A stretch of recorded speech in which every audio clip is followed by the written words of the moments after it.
We all know that you can't believe everything you read, but at the same time, most journalists do try their level best to get the facts straight. It requires checking and, wherever possible, a first-hand account of what's happening. But an eyewitness account is not always possible, particularly in nasty wars on the other side of the world. And so reporters sometimes have to rely on other people's accounts. The story then becomes as good as its source, and sources sometimes lie. The U.S. Central Intelligence Agency, the CIA, deals in information and misinformation. Tonight we see how the CIA has been able to plant news reports that aren't just inaccurate, but totally fabricated. This is Angola, a former Portuguese colony in southwest Africa that's been at war since the mid-70s. Its left-wing government, supported by Cuban soldiers, fights a continual battle against guerrillas backed by South Africa. 10 years ago, the Soviets helped send guns and troops here, and the United States responded with support for the guerrillas. According to newspapers at the time, that's how the Angolan War started. But did it? John Stockwell, wearing the cross, worked for the CIA for 12 years. As a colonel, his last assignment was to run the U.S. campaign in Angola. The basic theme was to make it look like a Russian and Cuban aggression in Angola. And so any kind of story that you could write and get into the media anywhere that pushed that line, you did. 1/3 of my staff in this task force was covert action, was propagandists whose professional career jobs was making up stories and finding ways to get them into the press. In 1975, the resource-rich African country was being fought over by three factions. Agostinho Neto led the left-wing MPLA, which eventually became the government. Jonas Savimbi, an anti-Marxist, led UNITA, which was openly supported by South Africa. And another anti-communist force was led by Holden Roberto, who had been paid by the CIA for 14 years and was now to receive major U.S. support. The CIA had just closed down 3 long-term paramilitary operations in Southeast Asia. The Vietnam, Cambodia, and Laos. They'd had over 1,000 paramilitary case officers come flocking back to Washington. They didn't have desks for everybody, much less jobs, and morale was rock bottom low. They wanted a covert action. They wanted a paramilitary encounter. The rationale was that the Soviet Union was trying to take advantage of the United States' weakness right after the Vietnam War, that Angola was getting its independence and they were trying to snap it up, and that Henry Kissinger decided that we could not be weak and we wouldn't let them do it. Our own files disproved that. We moved into Angola first and the Russians were responding to us. But before the CIA could move, the U.S. National Security Council had to be sold, and Stockwell helped with the briefings. The first briefings on Angola literally went, gentlemen, this is a map of Africa. Here is Angola. And then they went on with a chart to explain there are 3 liberation movements in Angola. One of them is headed by Holden Roberto. He's the good guy. We've worked with him for years, and they use literally good guy. Then the MPLA is headed by this drunken, psychotic Marxist poet, Agostinho Neto. He's the bad guy. And they used exactly so to make sure that people understood. Once the National Security Council had given its blessing, Stockwell and the CIA cranked up their propaganda machine, and newspapers around the world became unwitting accomplices in the campaign. From the CIA's headquarters, Stockwell sent his propagandists to Britain, Portugal, Zambia, and Zaire. Far from the battlefield in Angola, they wrote news releases for the 2 Western-backed factions, and these were fed into the ticker tapes of the Western media. Stockwell's CIA man also wined and dined Western journalists and gave them personal briefings. His man in Zambia was particularly enthusiastic. He ran a story that the city of Malanje had been captured by the UNITA forces, and in doing so it captured 20 Russian advisors. And they thought this would show that Russians were running the thing in Angola. There weren't Russian advisors. It wasn't a factor, and we knew that. But the story did well. The Toronto Star, like many newspapers, picked it up from Reuters news agency.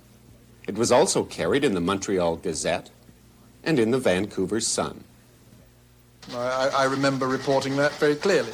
Fred Berglund was the Reuters reporter who filed the story from Zambia. Years later, I discovered that a little CIA misinformation expert had sat in the U.S. Embassy in Lusaka and had composed that communique, and it bore absolutely no relationship at all to truth. You've got to remember, at that stage, during a war, you're working under incredible pressure. I worked for 4 months without a day off for 16 hours a day.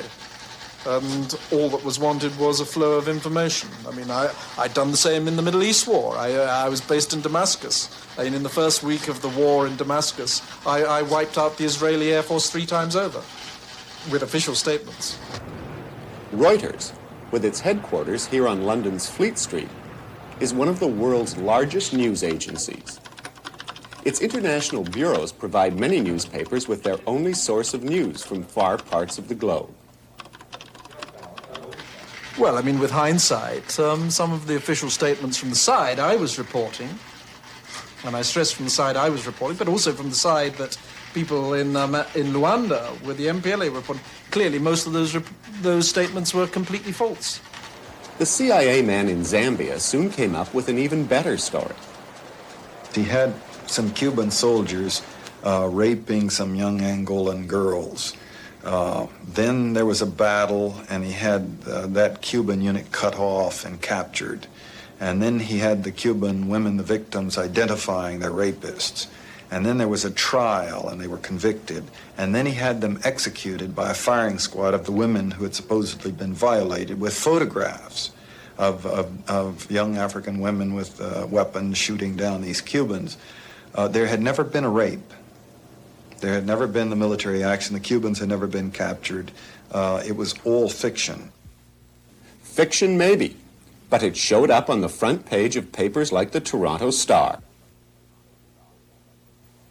The Toronto Globe and Mail also ran the story, and its headline attributed it to Angolan guerrillas.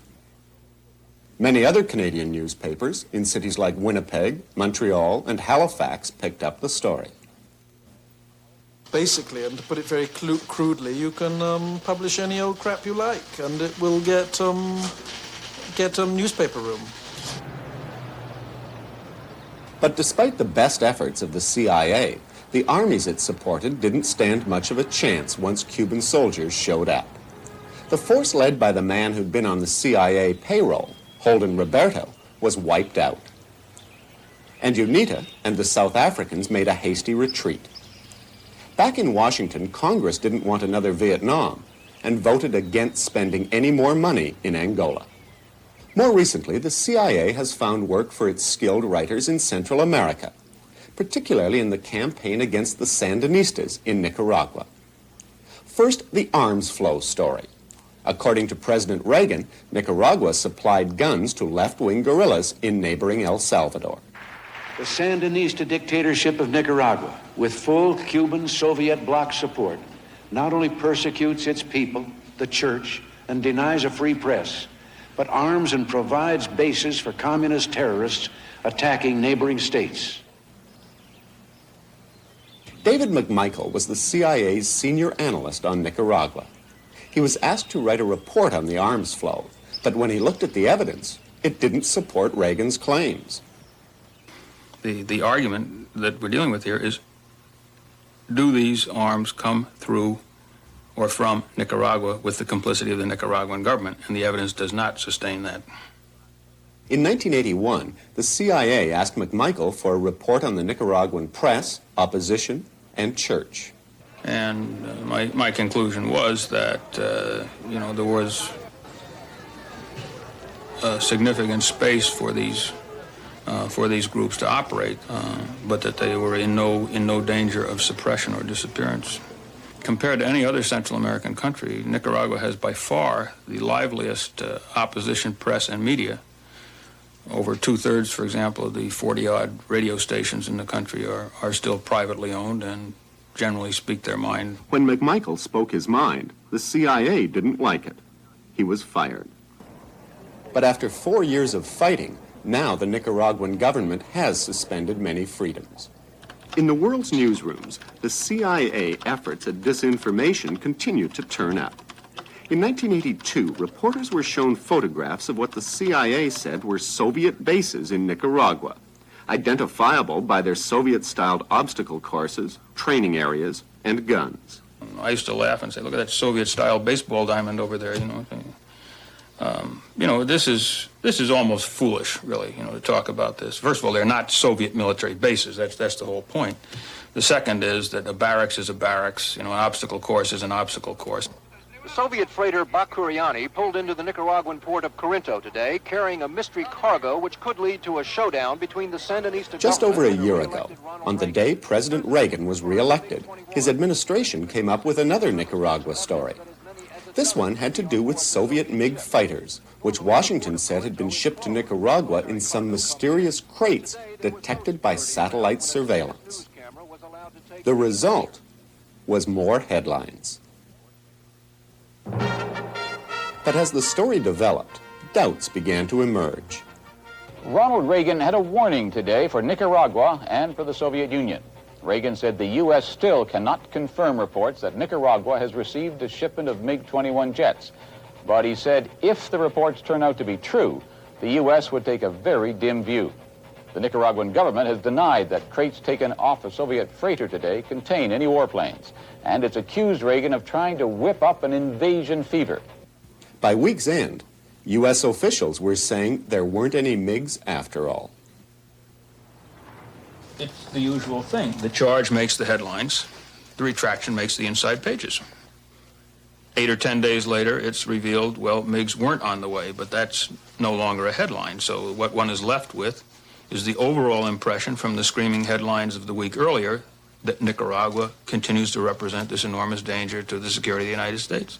This nation of 3 million impoverished souls, half of whom are under the age of 15, Well, I would say people are very silly if they believe everything that newspapers tell them, and I think probably anybody who buys a newspaper needs a course on how to read newspapers.